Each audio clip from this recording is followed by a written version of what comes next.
अस्ति माओवादी अध्यक्ष प्रचण्डले चुनावबारे आशंका गर्दै प्रधानमन्त्रीलाई सोधेछन्।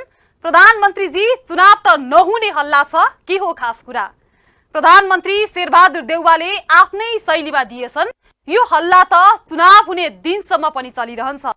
भनेको अर्थ प्रधानमन्त्री, सरकार, निर्वाचन आयोग स्थानीय तहको चुनाव आगामी वैशाख 30 गते गर्नेमा कहीँ कतै कन्फ्युजनमा छैनन्। प्रमुख पार्टीले घर दैलो नै बनाएर गाउँ गइसके, चुनावमा मत माग्न थालिसके, अझै पनि शंका छ र? त्यसो त शंका खेती गर्ने, विरोधाभास कुरामा खेल्ने एउटा समस्या नै हामी कहाँ छ। चुनाव नगर्नुपर्ने, नहुनु पर्ने पनि त कुनै कारण छैन। संवैधानिक र राजनीतिक दुवै कारणले आगामी वैशाख 30 को स्थानीय सरकारको निर्वाचनलाई अपरिहार्य नै मानेको छ। यसकारण यो हाम्रो पनि अपिल हो, लोकतन्त्र बलियो बनाउन राम्रो प्रतिनिधि, क्षमतावान नेता र असल प्रतिनिधि खोज्ने यो बेला तपाई हामीले विवेक रोजौं। आफन्त, नातेदार वा चिने जानेको र प्रलोभनलाई छनौटको आधार नबनाऊ। एउटा जिम्मेवार नागरिकले जिम्मेवार प्रतिनिधि चयन गरौं। नमस्कार, यो न्यूज आज टुडे, म तुलसी अरियाल।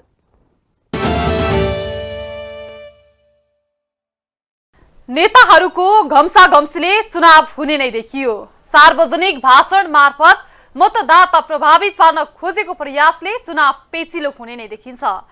राजनीतिमा स्वस्थ प्रतिस्पर्धा भएको राम्रो पनि हो, तर अस्वस्थ अराजनीतिक टिप्पणी र आलोचनाले नेताहरू बदनाम भइरहेका छन्। सार्वजनिक पद धारण गरेका र मुलुक बनाउने संकल्प पनि गरेका नेताहरूको यस्तो टिप्पणी गलत हो। निम्न तहका शब्द र वाक्यको प्रयोगले अरूलाई कति हानि गर्छ त्यो भन्दा बढी बोल्नेकै सार्वजनिक छवि बिग्रिन्छ। अरूलाई होच्याएर आफू अग्लो भइदैन। गलतलाई टिप्पणी गर्ने हो, तर आलोचना गर्नु छ भन्दै गर्दा शब्द र भाषाको छनौटमा भने ध्यान पुर्याउन आवश्यक छ। मुलुकमा स्थानीय तहको निर्वाचनको मिति नजिकिँदै जाँदा विभिन्न पार्टीका शीर्ष नेताहरू एक अर्कालाई गम्भीर आरोप लगाउनुमा व्यस्त भएका छन्। अर्को पार्टीलाई गम्भीर आरोप लगाएर आफू र आफ्नो पार्टी जनप्रिय तथा विकास प्रेमी हो भन्दै जनताको आँखामा छारो हाल्ने काम विगतदेखि नै हुँदै आएको हो। तर यसपटक त शीर्ष नेताहरूका बीचमा जुहारी नै चलेको छ। राजनीति गर्ने व्यक्तिको बोली, व्यवहार तथा भाषा सभ्य, शिष्ट हुन आवश्यक हुन्छ। तर नेताहरूले यसलाई नजरअन्दाज गर्दै आफ्नो पदीय गरिमालाई पनि ख्याल नगरी जनताको अगाडि सुपर बन्ने र अरूलाई गिराउने खेलमा व्यस्त छन्। भाषण गर्दा बोलीमा लगाम लगाउन नसक्नु तथा हलुका शब्दको प्रयोग गर्नु नेताहरूको विशेषता नै बनेको छ। शनिबार प्रमुख प्रतिपक्ष दलका नेता केपी शर्मा ओलीले यस्तै आक्रामक शैलीमा भाषण प्रस्तुत गरे। शेरबहादुर देउवा आफै काङ्ग्रेसमा किन छन् भन्दा, बुढो भएर पनि काङ्ग्रेसमा किन छन् शेरबहादुर देउवा भन्दा, उनलाई त्यो 4000 भत्ता के गर्नु छँदैछ? नत्र भने शेरबहादुर देउवा पनि लौरो टेकेर एमालेमा आउनु। शेरबहादुरजीलाई म भन्न चाहन्छु, कमसेकम ज्येष्ठ नागरिक हो तपाईँ, लौरो टेकेर भए पनि सूर्य चिन्हमा भोट हाल्नुहोस्, अरूले नदेख्ने गरी।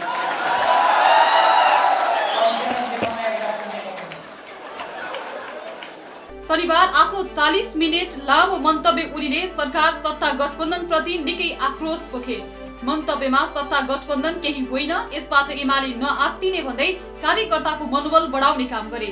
तर उनले पटक पटक गठबन्धन केही होइन भने पनि माओवादी, एकीकृत समाजवादी र काङ्ग्रेसको उछितो काट्न पनि छाडेनन्। अचम्म लाग्छ, कस्तो जबरजस्त ढिठ कति हो भन्दा यस्तो हालत छ। फेरि जनताका अगाडि उभिएकै छन् किन?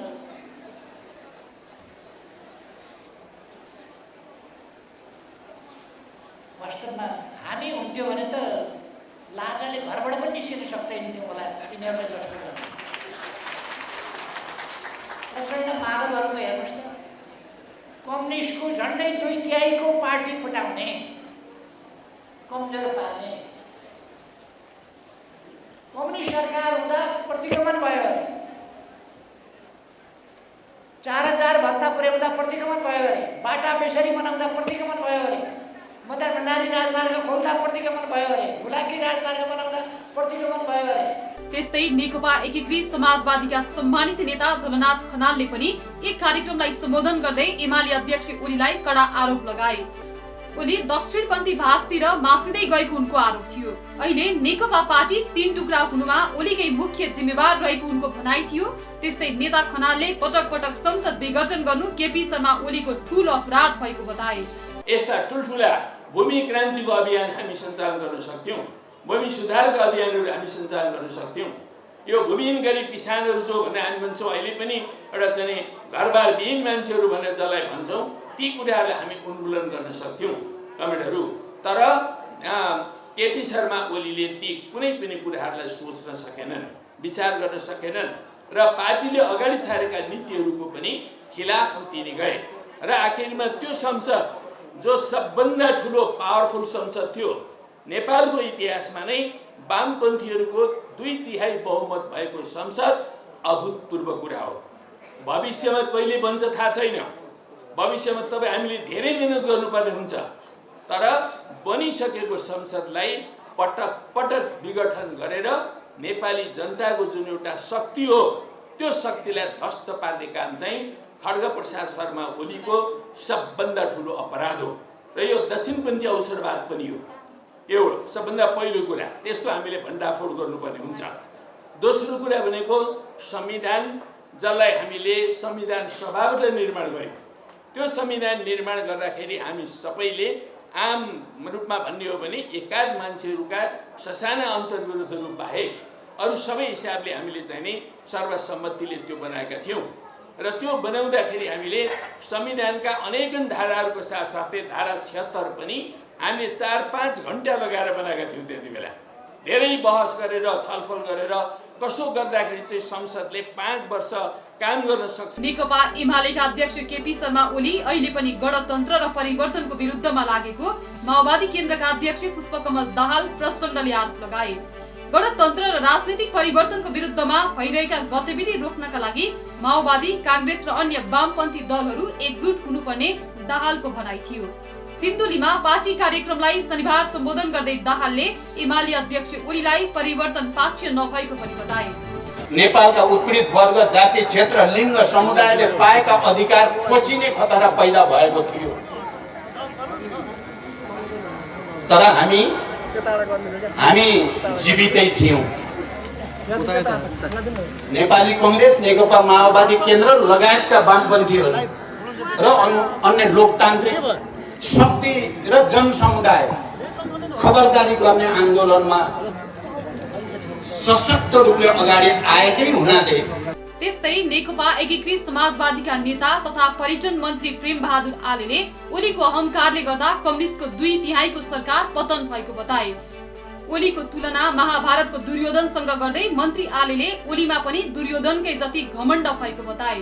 अझै त्यो व्यक्तिले अब आउने वैशाख 30 गतेको निर्वाचनमा 60% गाउँपालिका, नगरपालिका, उपमहानगरपालिका, महानगरपालिका जित्छु भन्ने जुन घमण्ड गरेको छ, यो घमण्ड मलाई कस्तो लाग्छ भन्दा महाभारतको दुर्योधन र हाम्रो नेपालको राजनेता बनाउँदो केपी ओली दुईटालाई दाजो भने अहंकारमा कुनै कमी छैन। महाभारतको दुर्योधन, एमालेको नेता केपी ओली, कुनै फरक छैन। दाजुस्, तपाईहरु मूल्याङ्कन गर्नुस्। नेकपा एमाले र गठबन्धनका दलहरू बीच पछिल्लो समय वाक युद्ध नै चलेको छ। शब्द छनौट नगरिकन नाना थरीका आरोप लगाउने प्रवृत्ति हाबी हुँदै गएको छ। गठबन्धन दलका नेताको निशानामा एमाले तथा एमालेको निशानामा गठबन्धन परेको छ।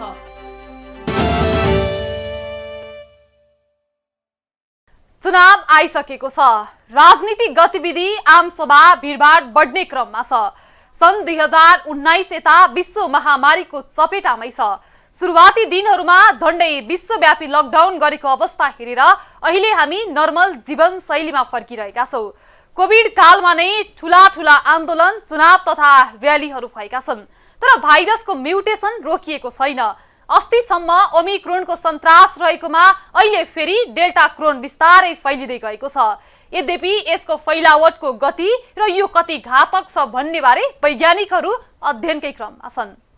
विगत 3 वर्ष यतादेखि कोरोनाका कारण विश्व हाइलकाइल बनेको छ। कोरोना संक्रमण अब समाप्त होला भन्दा भन्दै कोरोनाका नयाँ उत्पत्तिहरू देखा पर्न थालेका छन्। विश्वले कोरोनाको तेस्रो लहरसम्म सामना गरिसकेको छ। अब कोरोना समाप्त होला, कोरोना संक्रमण दर शून्यमा झर्ला भन्ने धेरैको अनुमानका बीच पुनः नयाँ भेरिएन्ट डेल्टा क्रोनले पुनः विश्व तर्साएको छ। नयाँ भेरिएन्ट डेल्टा क्रोन के हो? यो कस्तो भाइरस हो? भाइरस कतिको घातक छ, कतिको संक्रामक छ, यसबारे धेरैले चिन्ता व्यक्त गरिरहेका छन्। नागरिकहरूको यस चिन्तालाई लिएर वैज्ञानिकहरूले अनुसन्धानलाई तीव्रता दिएका छन्। केही समय विश्वभर नै निरन्तर रूपमा ओह्रालो लागेको कोरोना संक्रमण पुनः बढ्न थालेको छ। पछिल्लो समय युरोपियन मुलुकमा डेल्टा क्रोन नामक नयाँ भेरिएन्ट फेला परेको छ।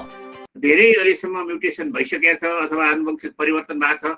यो पछिल्लो अहिले चर्चामा भएको ओमिक्रोन अथवा डेल्टा क्रोन अथवा डेल्टा ओमिक्रोन, कसैले डेल्टा ओमिक्रोन भनेका छन्, कसैले डेल्टा क्रोन भनेका छन्।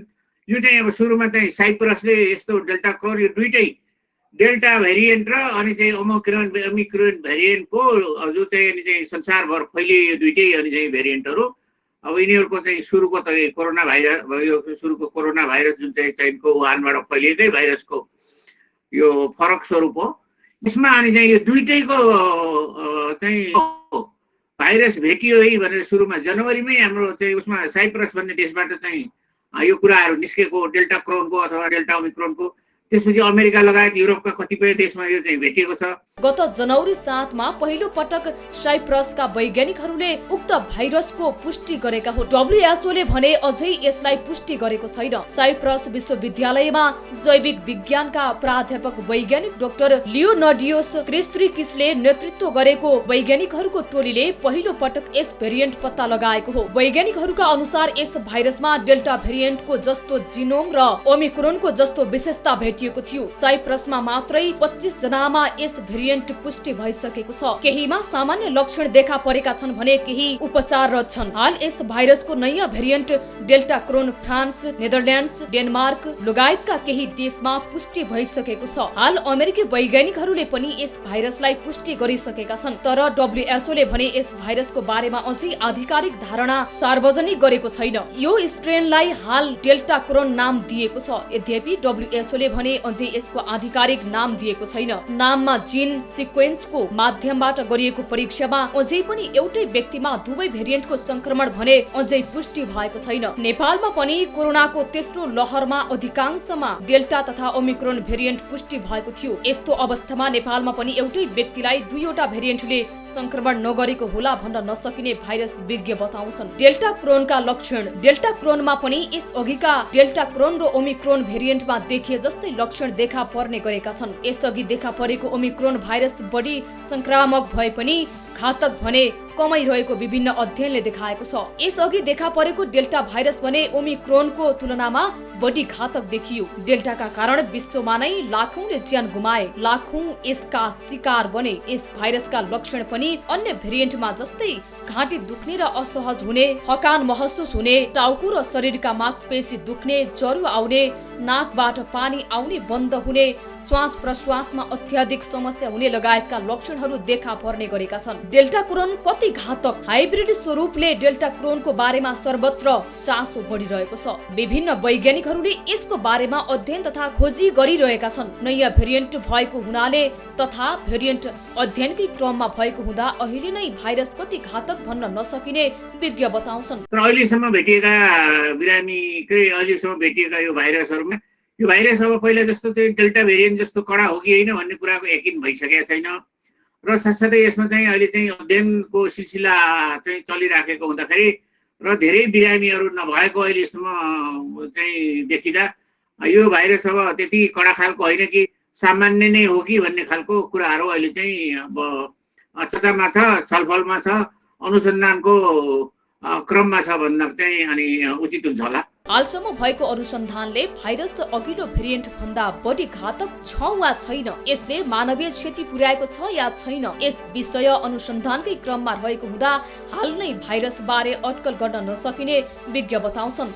तर भाइरस ओमिक्रोन र डेल्टा भेरिएन्टको सम्मिश्रण भएको हुँदा यसलाई धेरैले विगतमा डेल्टा र ओमिक्रोन भाइरसले गरेको क्षतिसँग पनि तुलना गरेर यसको घातक छुट्याइरहेका छन्। विगतमा ओमिक्रोन भेरिएन्ट खासै घातक नदेखिए पनि डेल्टा भने निकै घातक रहेको थियो। यसले ठूलो संख्यामा मानवीय क्षति समेत पुर्याएको थियो। नेपालले पनि यसअघि डेल्टा र ओमिक्रोनको छुट्टा छुट्टै लहरको सामना गरिसकेको छ। डेल्टा लहरदेखि नै आजसम्म आइपुग्दा नेपालमा लाखौंले कोरोना विरुद्धको खोप पनि लगाइसकेका छन्। मुलुकमा कोरोनाको तेस्रो लहरको शिथिलतासँगै परीक्षणको दायरा पनि घट्दै गएको छ। हाल दैनिक 50 को हाराहारीमा कोरोना संक्रमित देखिएका छन्।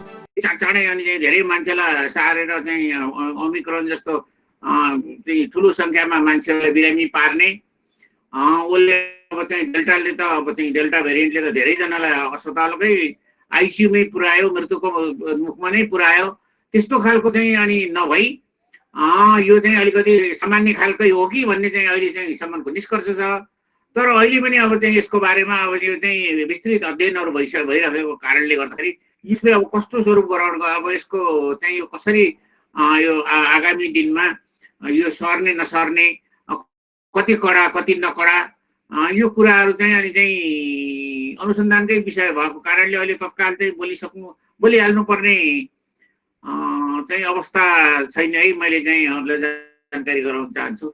डेल्टा क्रोन कति संक्रामक? केही मुलुकमा डेल्टा क्रोनको भेरिएन्ट पुष्टि भइसके पनि नेपालमा भने हालसम्म यस भेरिएन्ट पुष्टि भएको छैन। नेपालमा कोरोना संक्रमण दर घट्दै गए पनि परीक्षण पनि कम हुँदै गए पनि खोपको लक्ष्य पूरा नभएसम्म नयाँ भेरिएन्टको सम्भावना छ वा छैन भन्न नसकिने विज्ञ बताउँछन्। यसका लागि जीन सिक्वेन्सिङलाई निरन्तरता दिनुपर्छ। हालसम्मको अनुसन्धान र रिसर्चलाई हेर्ने हो भने भाइरस अन्य भेरिएन्ट भन्दा बढी संक्रामक तथा घातक भने देखिएको छैन।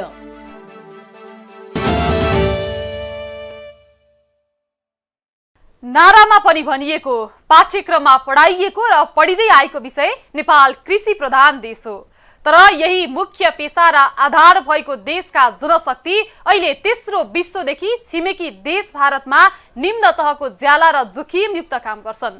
अर्थात् नेपालको कृषि प्रणाली यति बिगारियो कि यसको उत्पादन र बजारले लगानीको न्यूनतम पुँजी पनि किसानको हातमा आएन। परम्परागत र पूर्वाधारको अभावका कारण कृषि पेशामा रहेको अधिकांश मानिस बिस्तारै पलायन हुँदै वैदेशिक रोजगारीमा जान थाले।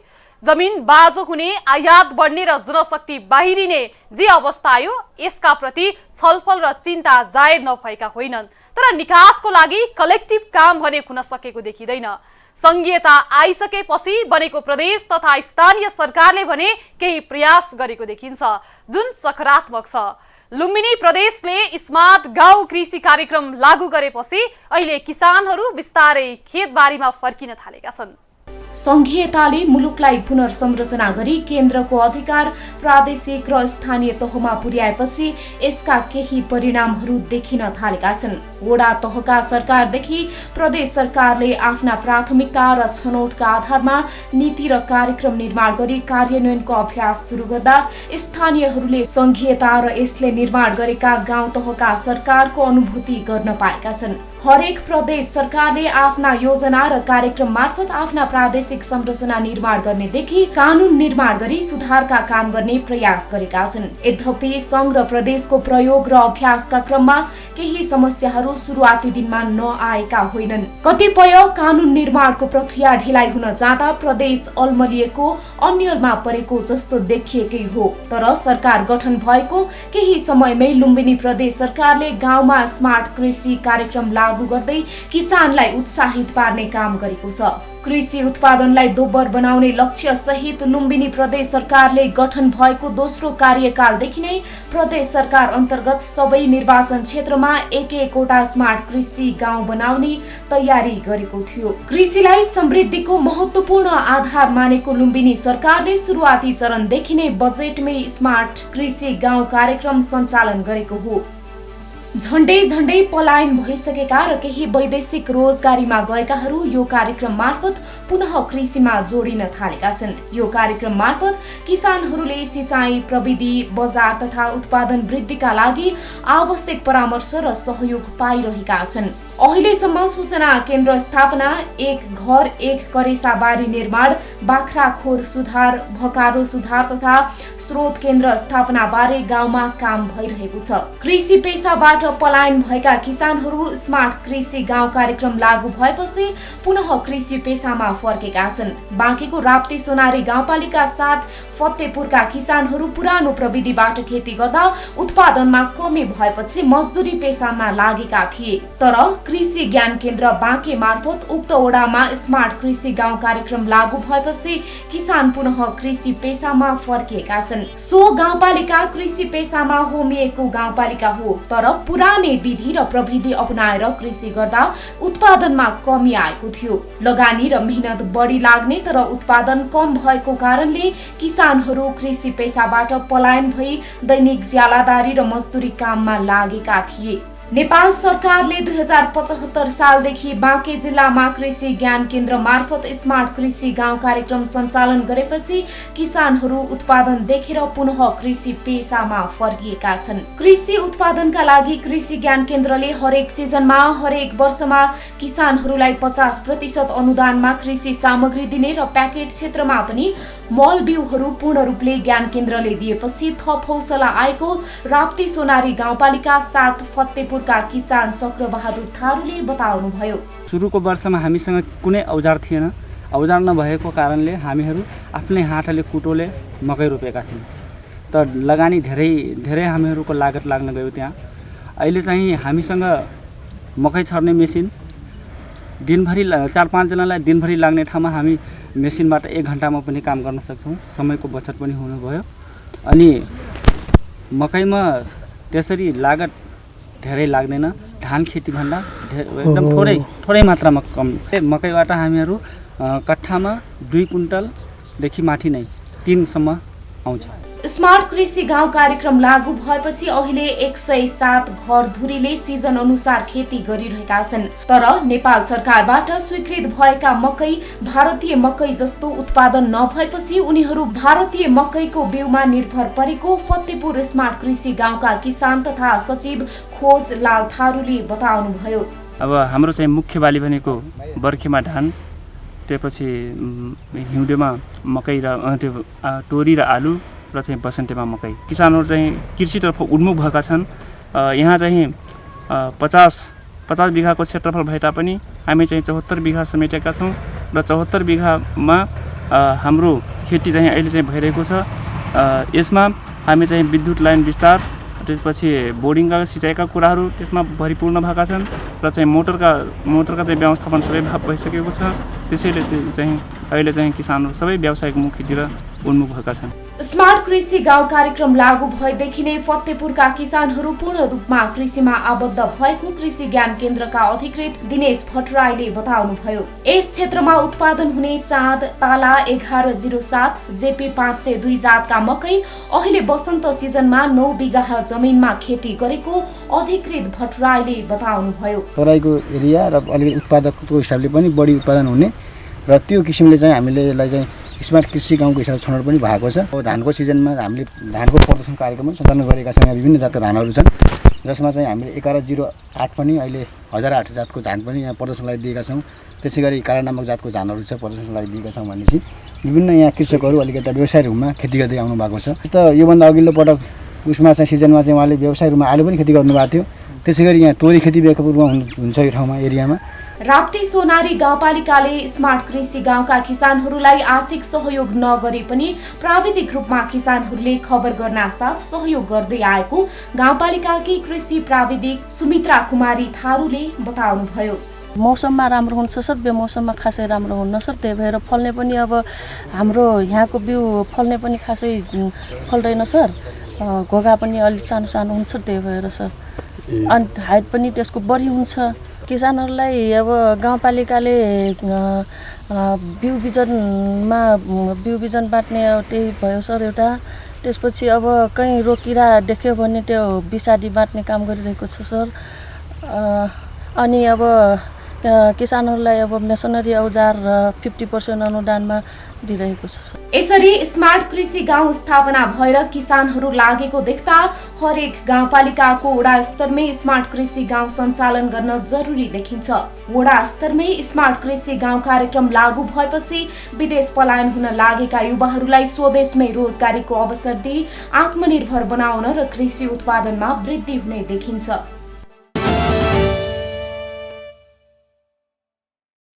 बनाउनु पर्ने बेला बाहिरिएको ठूलो जनशक्तिलाई फिर्ता बोलाउन पनि यस्ता आशा जगाउने काम आवश्यक छन्। वैदेशिक रोजगारीमा गएको मान्छे फर्केर आउँदा कृषि या अरू कुनै व्यवसाय गर्ने वातावरण निर्माण गर्ने काम राज्यको हो। अझ बढी जिम्मेवारी त प्रदेश र स्थानीय सरकारको हो। कृषिको समस्यालाई समाधान गर्दै यसका सम्भावना पहिल्याउने काम भयो भने अहिले पनि ठूलो शक्ति यो पेसामा फर्किन चाहिरहेको छ। हवस् त न्युज आर टुडे आजलाई यति नै। हामी सबै बिदा हुन्छौँ। नमस्ते।